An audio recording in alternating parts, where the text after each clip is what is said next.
Nah,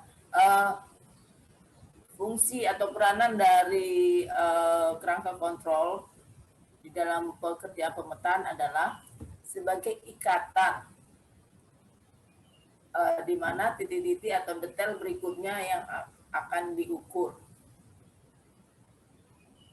Kemudian karena kerangka kontrol ini sebagai titik ikat, maka ketelitian kerangka kontrol menjadi menjadi tolak ukur ketelitian bukan ketelitian keakuratan hasil atau peta yang akan dihasilkan, seperti itu. Ini contoh benchmark atau titik kontrol kerangka peta yang permanen ya di kampus. Kayaknya ada lumayan beberapa ya, bisa kita lihat. Kemudian, nah ini tadi yang saya katakan, baik tidaknya kualitas peta yang akan dihasilkan sangat tergantung pada kerangka peta. Karena apabila kerangka peta baik, dalam artian teliti, dari ketelitiannya sesuai dengan yang diharapkan, sesuai dengan TOR syaratnya, maka peta yang dihasilkan juga baik. Peta yang baik itu bagaimana? Apa sih dasarnya peta yang baik? Peta yang baik adalah peta yang isinya sesuai dengan tepat, seperti yang di lapangan, tapi tentunya dengan tingkat ketelitian tertentu. Jadi maksudnya gini,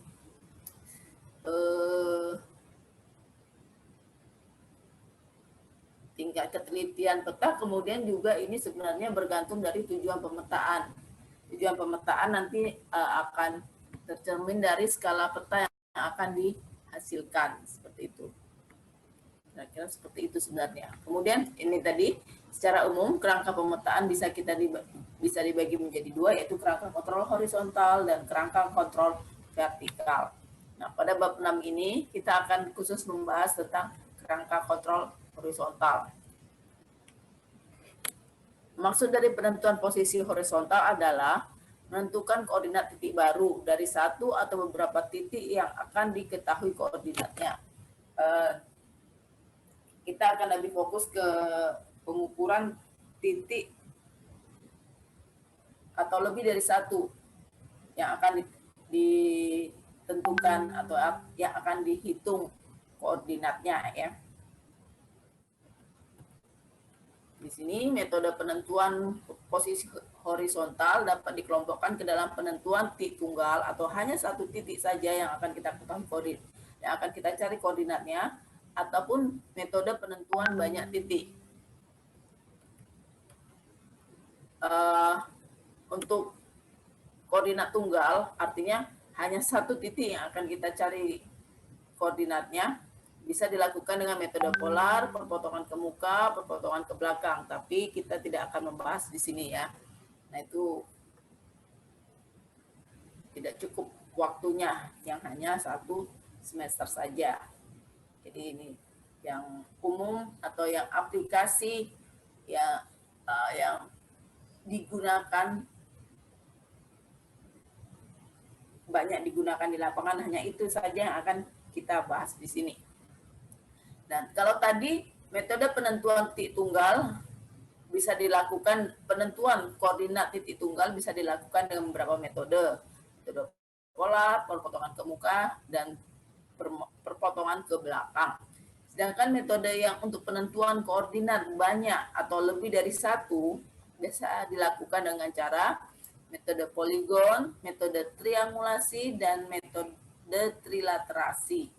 Lebih lanjut lagi, khususnya tadi kita hanya akan membahas penentuan koordinat banyak titik dengan metode poligon. Itu saja yang akan kita bahas. Poligon sendiri berasal dari kata poli yang berarti banyak dan gonos atau yang berarti sudut. Sehingga secara harafiah poligon adalah sudut banyak. Namun dalam artian sebenarnya poligon adalah rangkaian titik-titik yang secara berurutan digunakan sebagai kerangka pemetaan. Nah, metode poligon adalah cara ini untuk penentuan posisi horizontal banyak titik, di mana titik yang satu dengan lainnya dihubungkan satu sama lain. Pada pengukuran poligon, metode poligon yang diukur adalah semua jarak sisi poligon dan semua sudut poligon serta untuk sebagai orientasinya ini satu azimut, biasanya gitu, azimut sisi awal. Sebagai kerangka dasar, oke. Kemudian ini unsur-unsur yang harus diukur pada poligon adalah tadi saya katakan semua jarak antar masing-masing titik poligon dan sudut mendatar. Minggu lalu kita sudah membahas tentang sudut vertikal. Sudut vertikal digunakan untuk mengkonversikan dari jarak miring menjadi jarak datar. Ingat bahwa pada peta yang digunakan perhitungannya adalah jarak datar. Kemudian selain jarak semua sisi poligon dan azimut, yang diukur adalah dan sudut, semua sudut dan semua sisi. Kemudian satu azimut, biasanya yang diukur adalah azimut awal, azimut sisi awal. Azimut sisi-sisi berikutnya nanti kita kita dapatkan dari hubungan goniometri, dari nanti ada garis seperti itu dari sudut yang kita ukur dan hubungan dengan pelurusan dengan sudut lurus seperti itu 180 derajat ya, sudut lurus nanti akan kita dapatkan. Jadi cukup satu buah sisi awal saja.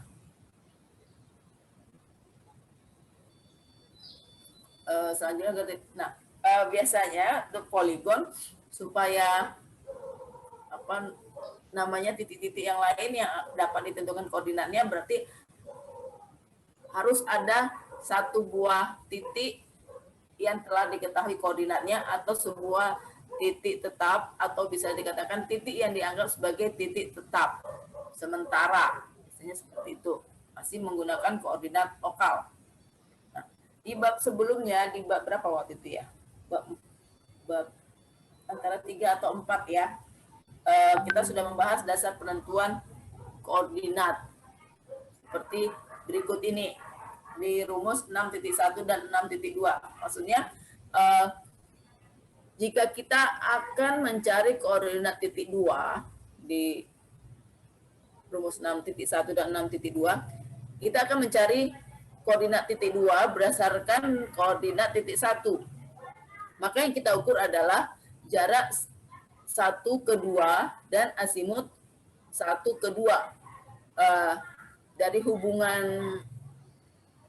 yang sebelumnya di bab 3 atau bab 4 itu, kita bisa dapatkan rumusnya bahwa X2 sama dengan X1 ditambah jarak 1 ke 2 kali sinus azimut 1 ke 2 atau alfa 1, 2. Kemudian Y2 sama dengan Y1 ditambah jarak 1 ke 2 kali kosinus alfa 1, 2. Dalam hal ini titik 1 disebut sebagai titik ikat atau titik referensi bagi titik 2. Nanti kalau dalam pengukuran poligon kan yang akan kita hitung titiknya bukan cuma 1, tapi ada banyak sesuai dengan kondisi di lapangan, sesuai dengan kebutuhan seperti itu. Maka biasanya rangkaian kalau dengan poligon jarak titik 3 diikatkan berdasarkan titik 2, titik sebelumnya seperti itu. Berarti kalau misalkan titik 3, X3 sama dengan X2 yang sudah sebelumnya didapatkan dari hasil perhitungan dengan menggunakan rumus 6.1 dan 6.2, maka X3 sama dengan X2 ditambah jarak 2 ke 3 kali sinus alfa 2 ke 3. Y3 sama dengan Y2 ditambah jarak 2, 3 kali kosinus alfa 23. Seperti itu. Mas Haryadi. Udah di kampus ya?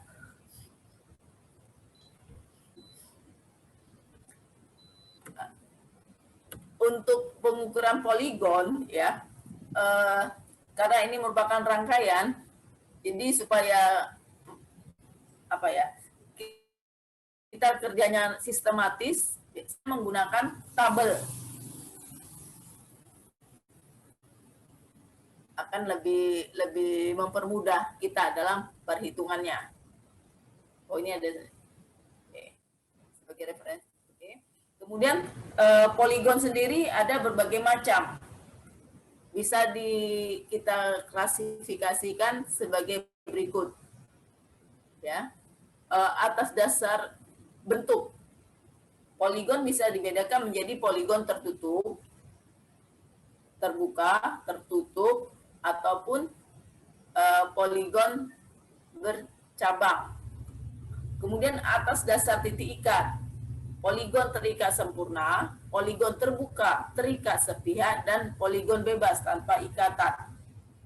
Atas dasar ketelitian, poligon hierarki 1, poligon tingkat 1, poligon tingkat 2, poligon tingkat 3, poligon tingkat 4 atau rendah. Kemudian bisa juga dibedakan, ini materinya belum saya share ya di MOLS, atas dasar hierarki dalam pemetaan poligon utama ataupun poligon cabang atau anakan. Poligon anakan ini berarti dia akan mengikat di salah satu titik yang ada di poligon induknya atau poligon utama. Nah, pada diktat ini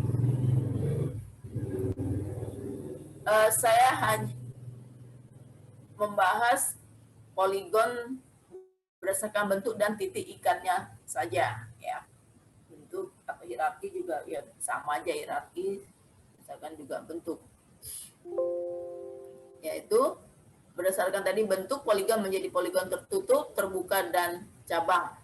Nah, untuk poligon terbuka,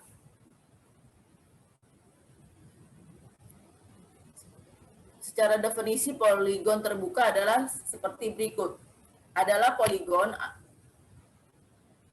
yang titik awal dan titik akhirnya tidak berhimpit. Nah, sekali lagi, bahwa dalam setiap pengukuran itu mengandung kesalahan. Tidak ada pengukuran yang tidak mengandung kesalahan.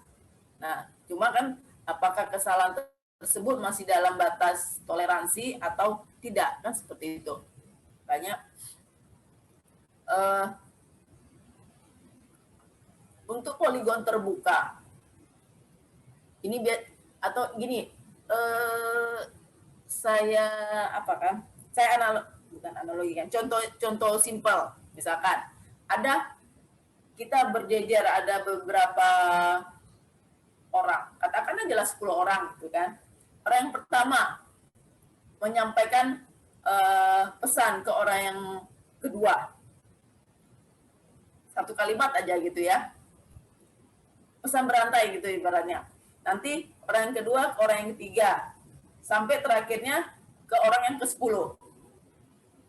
Kemudian setelah sampai pesan itu, coba masing-masing orang, apa sih tadi yang sudah dikatakan orang pertama ke orang kedua jawab begini katanya. Nanti bisa tuh ujung-ujungnya di orang yang ke-10 bukan saja sudah tidak sama artinya, tapi bukan sama aja dengan kata-katanya yang tidak sama, tapi artinya bisa melenceng. Seperti itu. Artinya orang, apalagi kalau kalau pesan berantai itu bisa sampai lebih lagi dari, mungkin kalau pesan berantainya hanya 2-3 orang masih tersampaikan dengan benar. Tapi kalau semakin banyak orang ya biasanya sih semakin melenceng. Apa yang pernah nggak ada melakukan game seperti itu? Semakin yang melenceng dari awal apa yang disampaikan oleh orang pertama tadi, artinya ada kesalahan gitu. Ya mungkin saja kalau dalam games itu kesalahannya yang tidak disengaja, ya banyak faktor-faktornya. Nah, itu saya menganalogikan pesan berantai tersebut terhadap pengukuran poligon. Di sini kan ada dikatakan sesuai dengan teori kesalahan dalam pengukuran jarak maupun sudut, maka semakin jauh dari titik ikat, kesalahannya akan semakin besar. Itu tadi, mungkin orang 1 ke 2, 10 kata yang disampaikan betul-betul 10 bisa masuk ke dalam memorinya. Orang kedua nyampaikan ke orang ketiga. Nah, nanti berkurang, terus orang ketiga malah dia seringkali membuat tanpa disadarinya membuat inovasinya sendiri dengan kata-kata yang berbeda, sehingga akhirnya makin ke ujung makin sudah beda semua artinya. Itu ini maksudnya kalau itu tadi contoh sederhana yang saya analogikan ke kalimat yang kedua ini, sesuai dengan teori kesalahan. Maka semakin jauh dari titik ikatnya, kesalahannya juga akan semakin besar. Oleh karenanya, jadi ini istilahnya ada terjadi perambatan kesalahan. Nah, oleh karenanya supaya tidak terjadi, maka harus dikontrol. Sebagai kontrolnya adalah di awal dan di akhir poligon. Jika ada kontrol di awal dan di akhir poligon, itulah yang dinamakan poligon terbuka terikat sempurna. Untuk poligon terbuka yang bisa kita adakan kontrol atau kita koreksi itu hanya dengan poligon terbuka terikat sempurna. Bagaimana contohnya poligon terbuka terikat sempurna? Ini saya ada memberikan sedikit gambaran dari poligon terbuka terikat sempurna. Contohnya adalah pada gambar 6.1. Pada gambar 6.1 ini ada rangkaian, ini saya misalkan titik akan kita cari berikutnya adalah titik 1, 2, 3, 4. Di mana titik P dan P, A, B, Q sudah diketahui koordinatnya. Kok diketahui? Mungkin dulu pernah dilakukan pengukuran seperti itu ya. Jadi di sini untuk menentukan koordinat berikutnya yang akan kita cari yaitu titik 1, 2, 3, dan 4 akan terkontrol dari koordinat yang di titik awalnya PA dan BQ.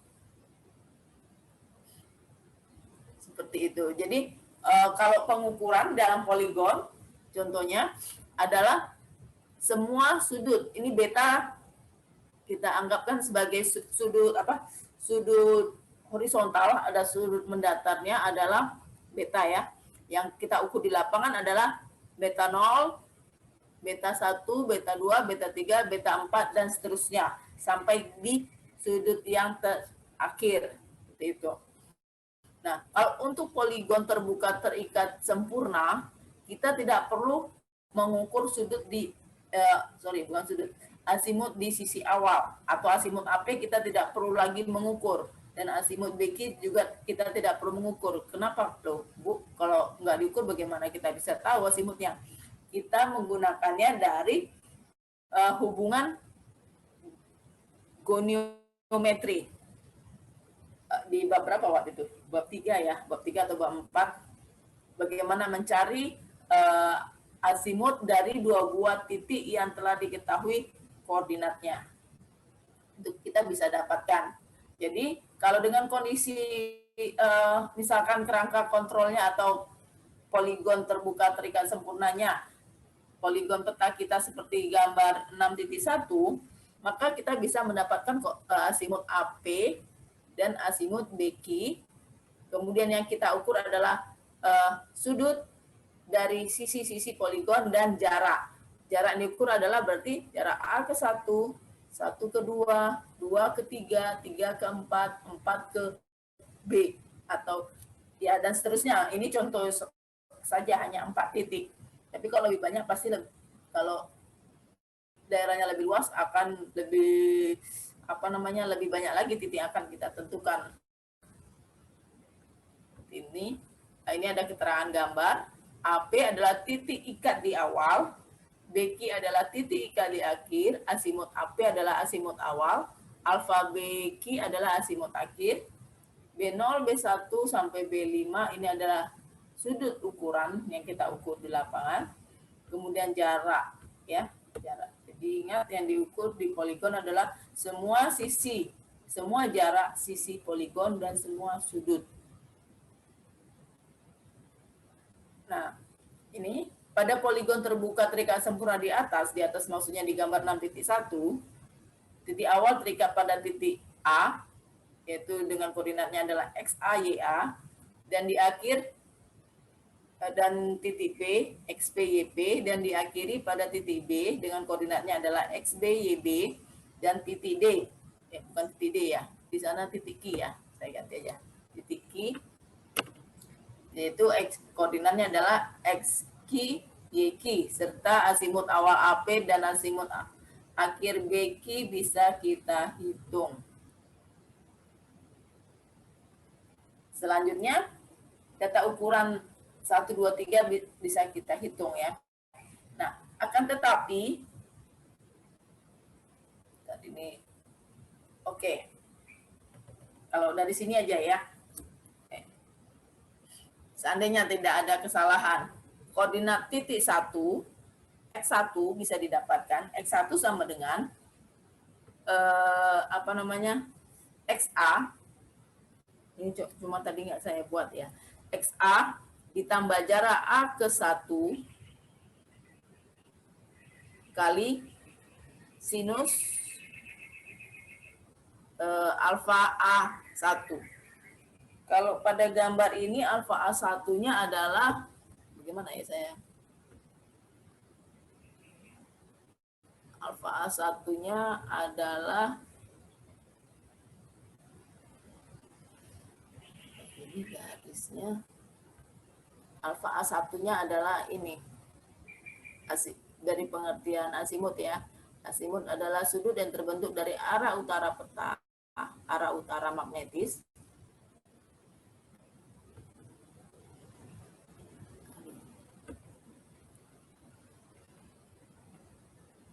ini seharusnya tidak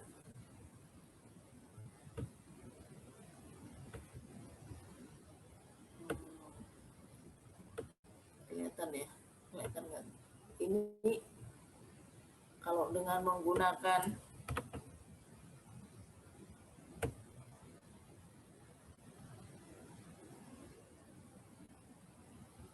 ini azimutnya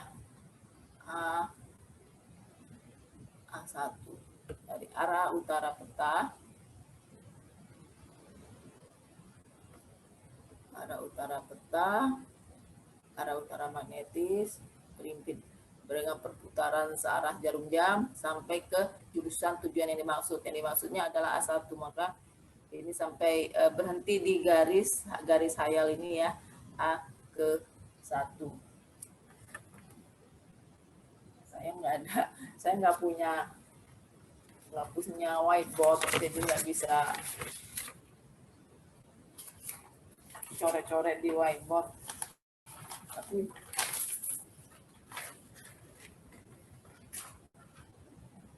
seperti itu. Kira-kira ada yang mau bertanya?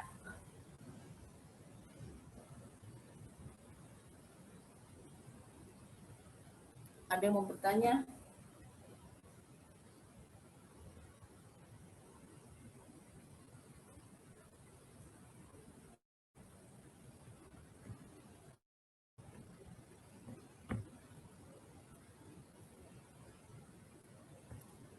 Y1 sama dengan YA ditambah jarak 1 A ke 1, ini jaraknya A ke 1 kali kosinus asimut A1.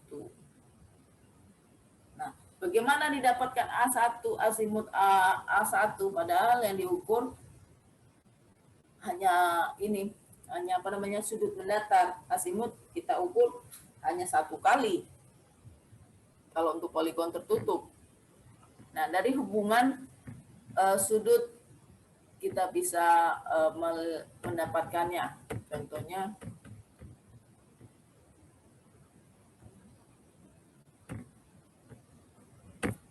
seperti berikut ini.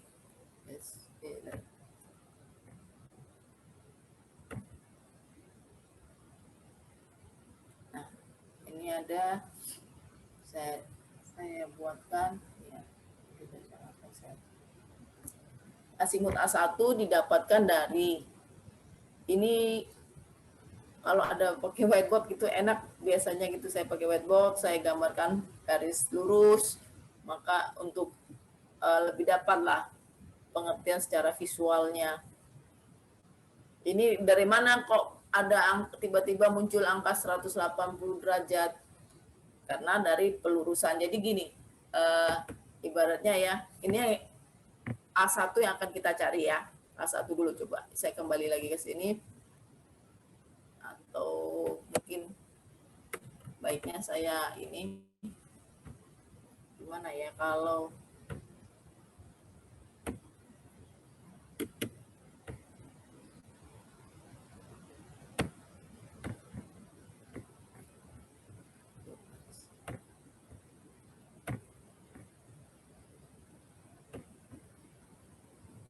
ada kesulitan kalau mata kuliahnya sudah masuk ke hitungan menggunakan metode pembelajaran jarak jauh ini.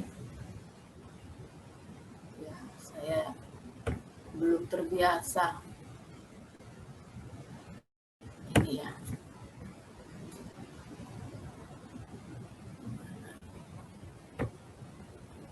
Ini kira-kira seperti ini. Nah, coret-coretan inilah. Ini kira.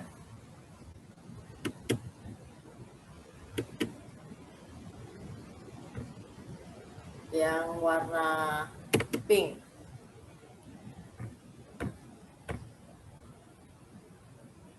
Yang warna pink ini kelihatan nggak? Itu warna ini saya tebalkan lagi garisnya.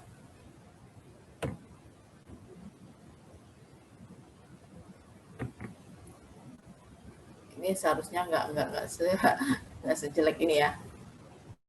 Nah, ini azimut. Ini harusnya ya lebih smooth lah. Gimana mau hapusnya? Mau saya hapus dulu.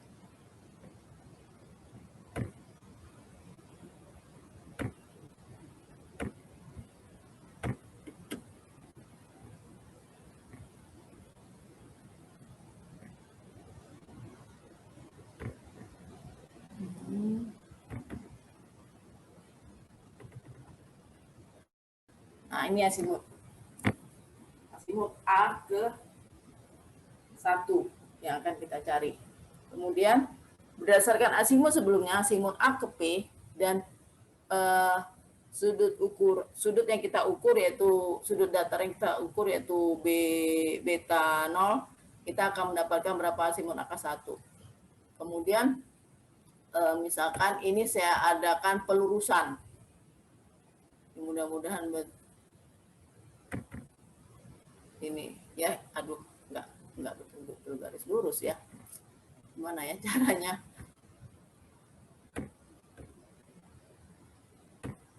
Saya sebenarnya kepikiran mau beli whiteboard buat kebutuhan ngajar. Nah, kira-kira seperti ini. Garis yang merah ini saya adakan pelurusan dari tadi kan jarak dari A ke 1, dari itu saya buat pelurusan.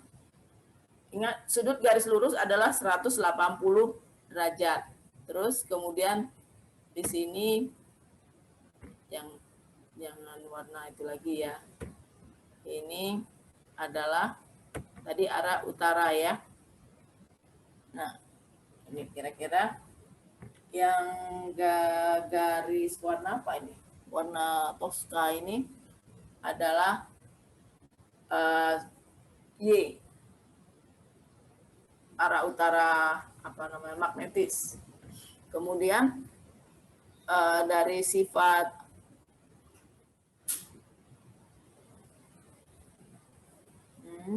kemudian ini bisa kita katakan bahwa ya, ini lagi saya buatkan yang warna biru. Ini sudut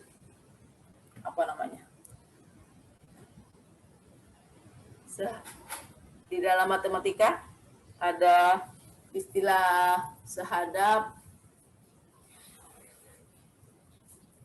terus apa lagi ya, sehadap, bertolak belakang, seberangan dalam, seberangan luar, seperti ya, itu kan besarnya sama.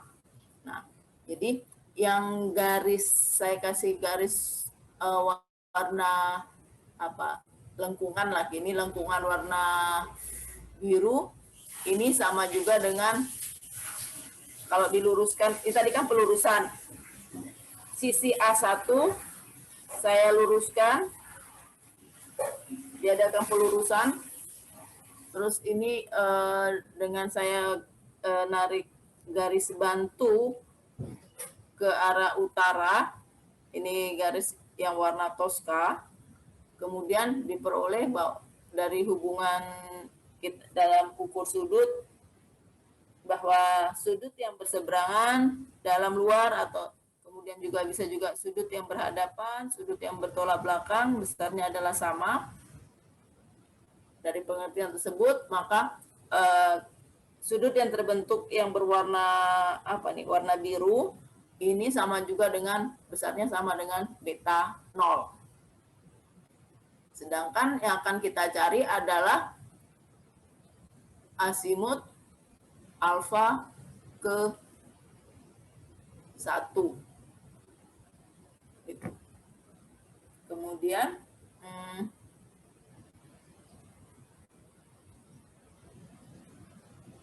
ya, asimut alfa 1 sama dengan, berarti nanti ini dari asimut sebelumnya, ini yang kalau 180 derajat sudut garis lurus, saya kasih warna apa ya, warna kuning misalkan, warna kuning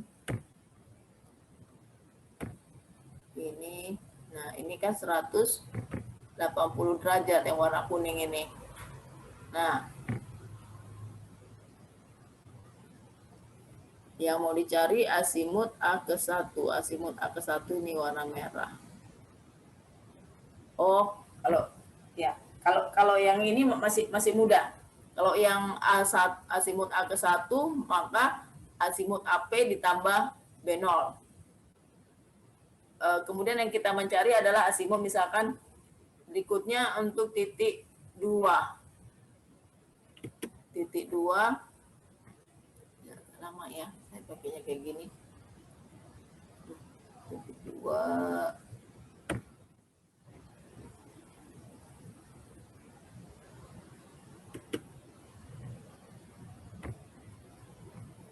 Garisnya ini aja, bukan di sini maunya tadi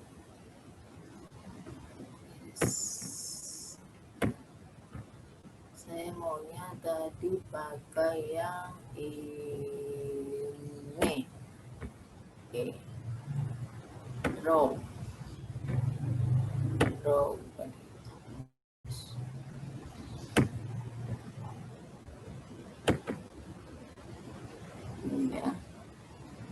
Kemudian diadakan lagi pelurusan.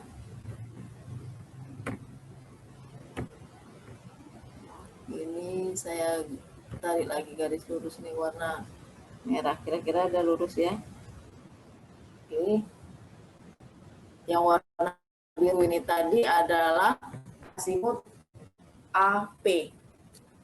Nah, yang kita akan cari asimut 1, 2, A1 dapat 1 ke 2. Oh ya, asimut 1 ke 2 misalkan saya kasih warna ini, apa namanya warnanya? Oh, nggak bisa gambar jangan gini.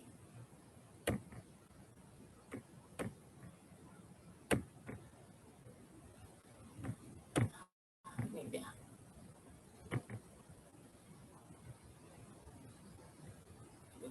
Aduh. Susah ternyata.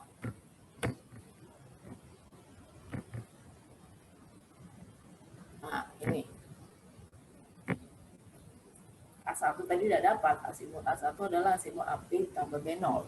Kemudian bagaimana asimut asimut 1 kedua? Karena untuk mendapatkan koordinat titik 2, X2 kan berdasarkan asimut 1 kedua, referensinya adalah titik 1. Maka dari hubungan ini kita bisa dapatkan bahwa ini A1 udah kita dapatkan dari sebelumnya ya. Asimut asimut 1 kedua sama dengan asimut 1 asimut A1 yang warna biru ditambah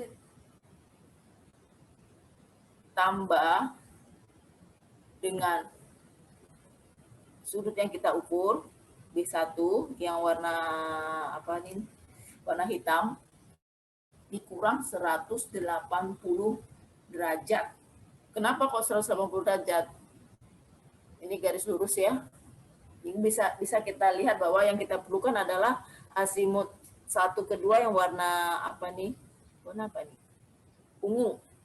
Ungu sama dengan ini sudut yang terbentuk yang warna biru. Kalau kita tambahkan B1 yang warna hitam, padahal yang kita perlukan hanya yang garis biru ini aja kan, besarnya berapa nih sudut yang garis kok biru ini apa? Ungu ini ya. Ungu. Seperti itu. Kira-kira bagaimana kita dalam menggambarnya ini? Kali nggak harus pakai whiteboard ya. Seperti di kampus itu, di kelas. Bagaimana?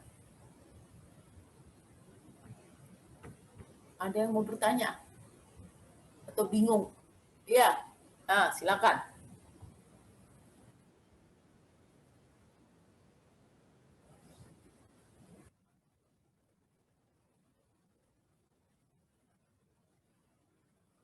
Asimut 1, 2 sama dengan gimana?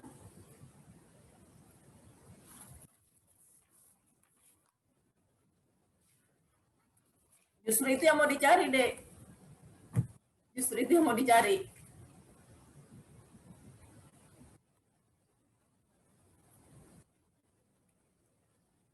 Itu yang mau dicari. Ya, jadi gini, dalam contoh yang dalam setiap dalam pengukuran poligon ini contohnya kan poligon terbuka ya. Yang kita ukur adalah semua ya, baik poligon terbuka maupun poligon tertutup, yang diukur adalah semua jarak sisi poligon ya. Berarti kalau semua jarak sisi poligon yang kita ukur, berarti kalau sesuai dengan gambar 6.1, maka jarak A ke 1, jarak 1 ke 2, jarak 2, 3, 3, 4, 4 ke B. Ya. Itu yang kita ukur. Kemudian sudut yang membentuk ya, dari titik-titik di poligon tersebut. Nah, berarti yang sudut kita ukur adalah beta 0, beta 1, beta 1. Sudut ini yang sebelumnya saya gambar pakai menggunakan atau yang berwarna hitam. Beta 1, beta 2, beta 3, beta 4, beta 5. Tuh. Dan kalau untuk poli dan 1 asimut awal. Itu saja yang kita ukur. Jadi berikutnya yang akan kita cari adalah asimut sisi-sisi poligon lainnya. Gitu. Jadi dengan menggunakan ini sengaja tadi saya ya coret-coretnya. Ini sebenarnya maksud saya mencoret-coret ini karena di halaman berikutnya saya ada membuat rumus rangkaian azimut. Nanti kalau jadi maksud saya adalah yang ini deh. Ya, mana nih tadi? Nah, maksudnya adalah kenapa saya tadi coret-coret? Aduh, ini kok. Jadi ini ini ya, karena tadi di Word ini di apa namanya ini di Zoom. Nah, saya sebenarnya mau jelaskan ini dari mana. Jadi kalau tadi tanpa saya coret-coret, khawatirnya ada yang bingung. Alfa 12 sama dengan alfa A1 tambah B1 kurang 180 derajat. Loh, Bu, dari mana ininya? Ya ini tambah atau kurang 180 derajat ini tergantung dari sisi mana atau sudut mana yang kita ukur itu sebenarnya. Oke, ini ya. Sebenarnya saya mau jelaskan yang ini tadi. Atau ini saya copy aja dulu. Terus kita kembali lagi ke atas supaya gambarnya ini mana ini tadi. Terus maafkan ya keterbatasan saya dalam menggunakan fasilitas Zoom. Ini saya sebenarnya mau jelaskan ini tadi. Alfa 12 sama dengan alfa A1. Alfa 12 yang warna ungu ya. Kemudian alfa A1. Alfa A1 padahal kan alfa A1 itu adalah yang ini ya. Oke, saya gambarkan lagi. A1 ini warna apa tadi? Warna biru ya.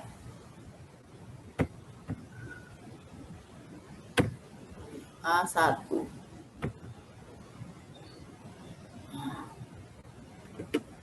A1. Jadi ini tadi dengan apa tadi? Dia adalah sudut yang sehadap ya, sama besarnya. Ini kan yang warna biru dan biru. Saya lakukan perpanjangan.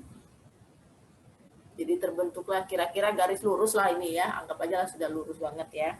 Itu adalah besarnya 180 derajat. Ini adalah maksud saya untuk mempermudah untuk mendapatkan formula atau mengetahui besarnya A1 di sini dengan yang tadi bantuan dari sifat-sifat sudut yang sehadap tadi. Gitu deh. Jadi justru alfa, kenapa kita bersusah-susah seperti ini adalah kita untuk mencari yang diketahui, yang akan dicari justru adalah alfa 1 ke 2. Nanti berikutnya alfa 2 ke 3, ini juga akan kita cari. Alfa 2 ke 3 kalau di gambar ini kira-kira bentuknya adalah ini ya, 2 ke 3 sesuai dengan definisinya. Ini alfa 2 ke 3. Nah, yang warna biru.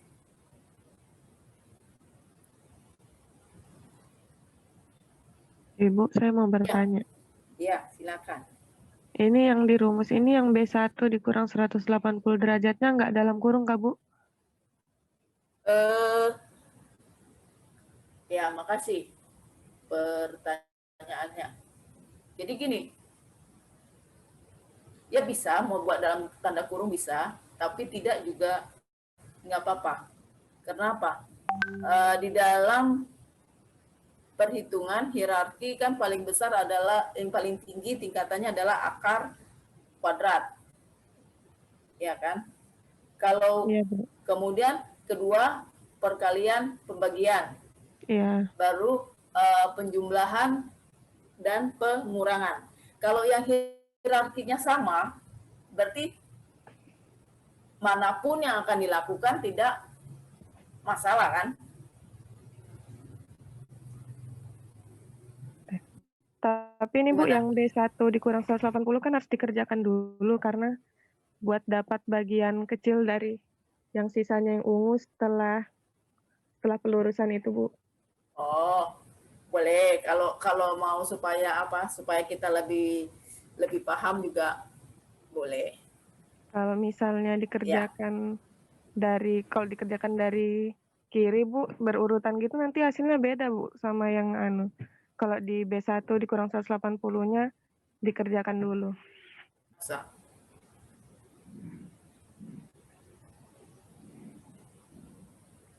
Sebenarnya enggak. Cuma karena supaya ini aja, boleh aja sih. Boleh aja misalkan ini kita kita buatkan, oke, kalau apa begini kan maksud kamu ya, gitu kan? Iya Bu, berarti Nah, B1-nya dikurang dulu kan Bu sama 180, baru hasilnya ditambahin sama azimut A1. ya bisa, bisa. Ya, oke Bu. Oke, makasih. Ada lagi yang mau bertanya?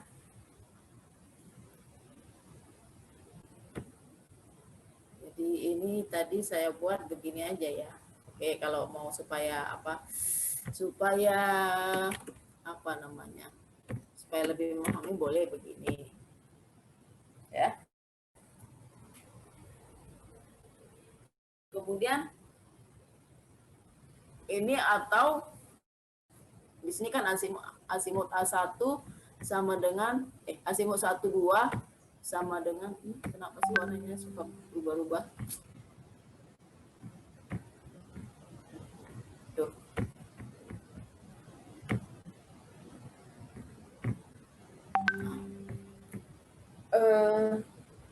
Asimut 12, alfa 12 sama dengan alfa A1 ditambah tadi dalam tanda kurung ya. Beta 1 kurang 180 derajat boleh. Kemudian karena di rumus sebelumnya kita sudah di rangkaian sebelumnya kita tahu bahwa alfa A1 sama dengan alfa AB tambah beta 0. Jadi bisa juga alfa 12 sama dengan alfa AB. Ini saya tanda kurung lagi ya, Dek ya.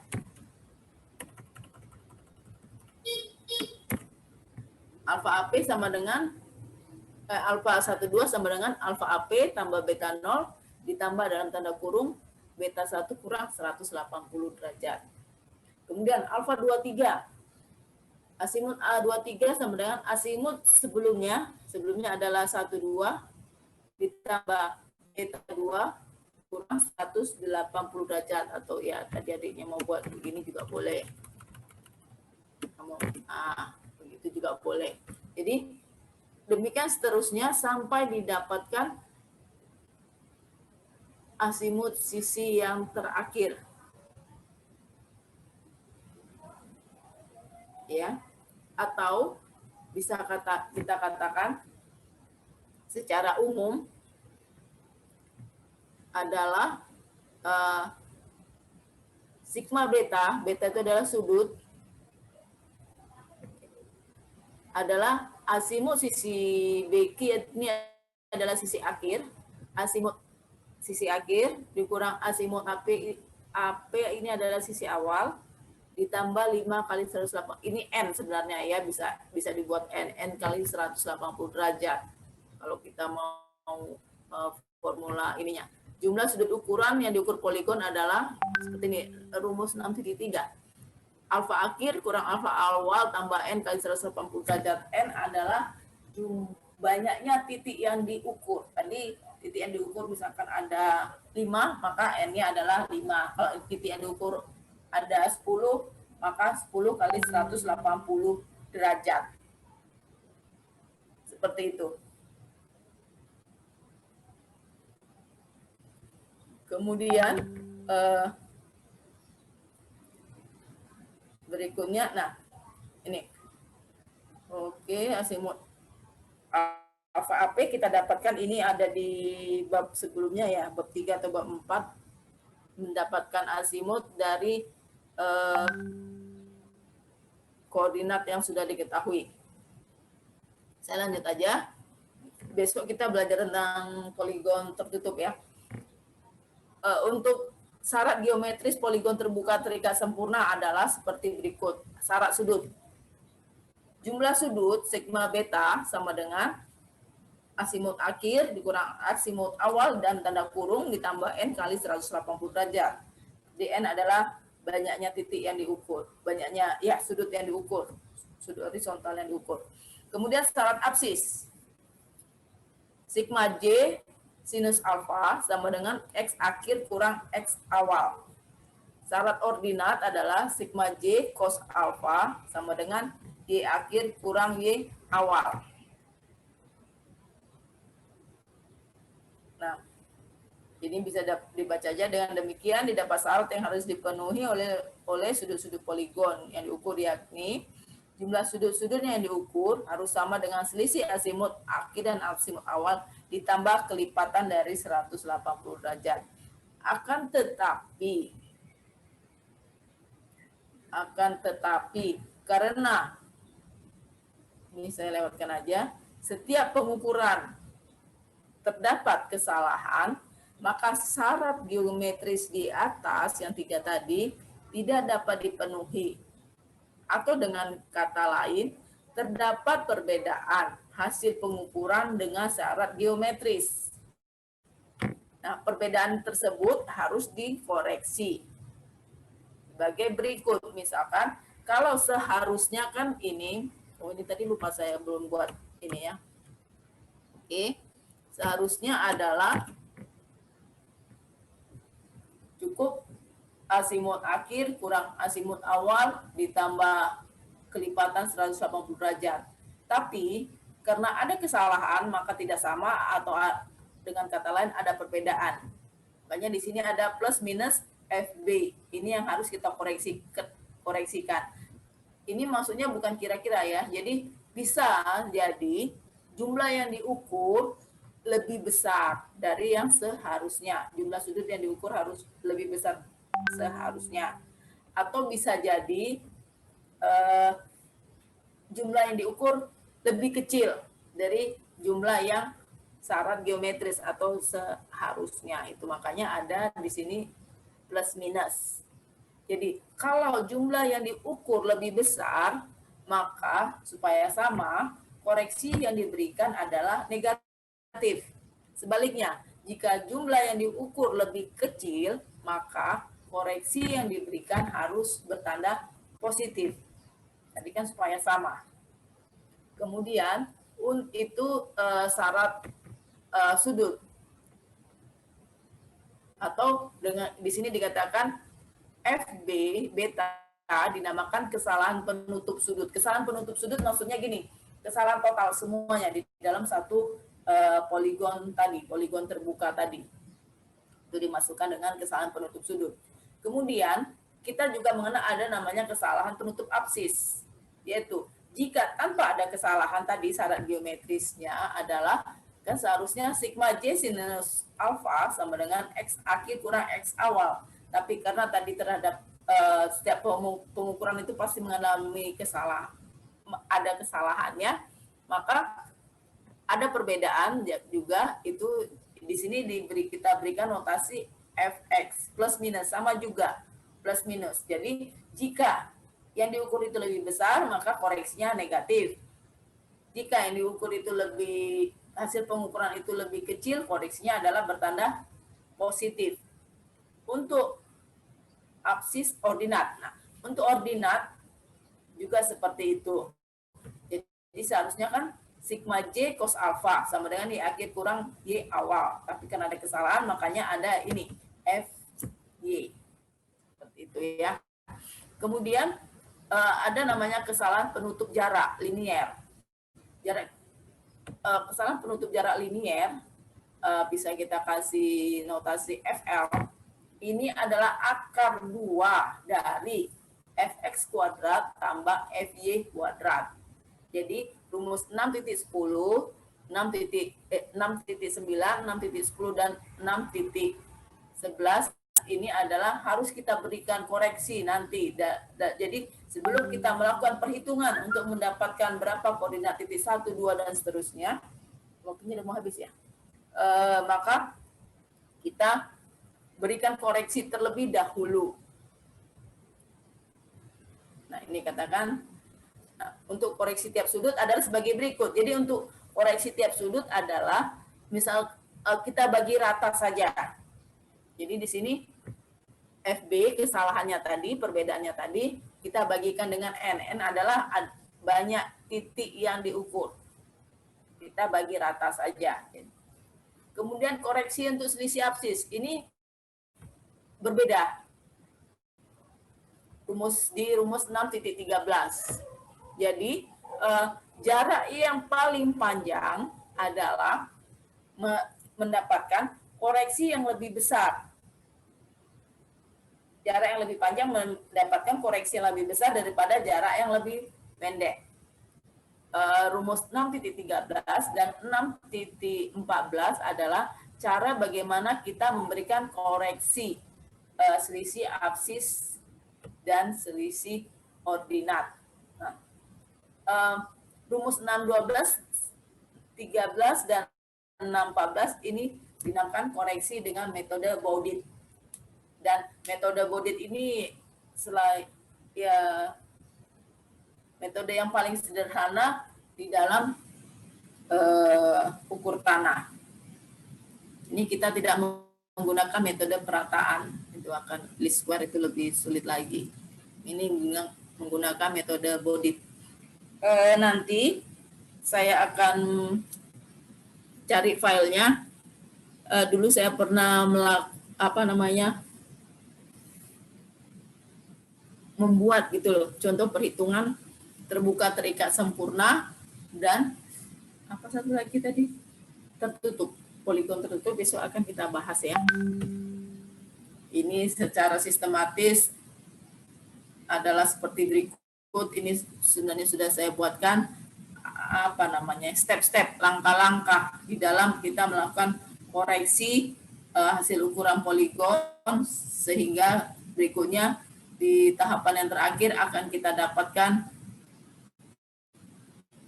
hitungan koordinat. Tentunya hitungan koordinat nanti yang didapatkan adalah koordinat sudah diperoleh dari ukuran-ukuran yang sudah dikoreksi.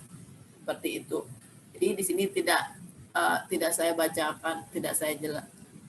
Ini langkah-langkahnya. Jadi ini kan, tolong nanti tapi nanti saya akan berikan ini contohnya ya, contoh perhitungannya. Kira-kira seperti itu. Ada yang mau ditanya?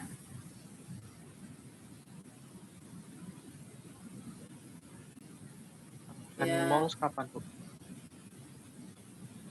Absen tadi udah saya buat, tapi tadi masih ada kendala. Coba ya. Bentar. Ini tadi sudah saya buat loh sebelum di awal, tapi oke. Absen mouse akan saya buka hari ini pastinya. Ini udah jam berapa? 9.00 sampai saya beri waktu 1 jam lah ya, karena kadang kalau saya berikan waktu setengah jam itu ada mungkin karena kendala internet kah atau bagaimana.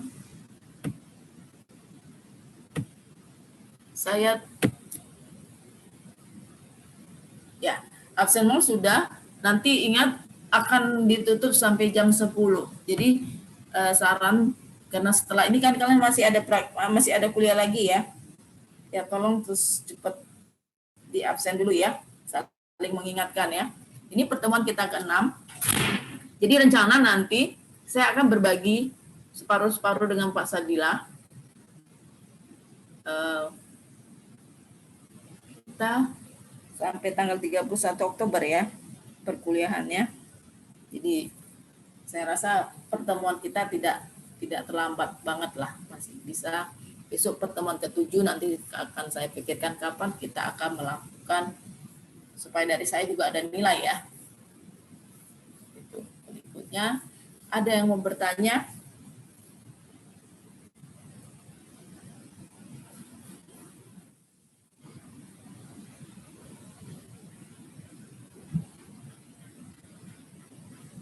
Kalau tidak ada yang bertanya,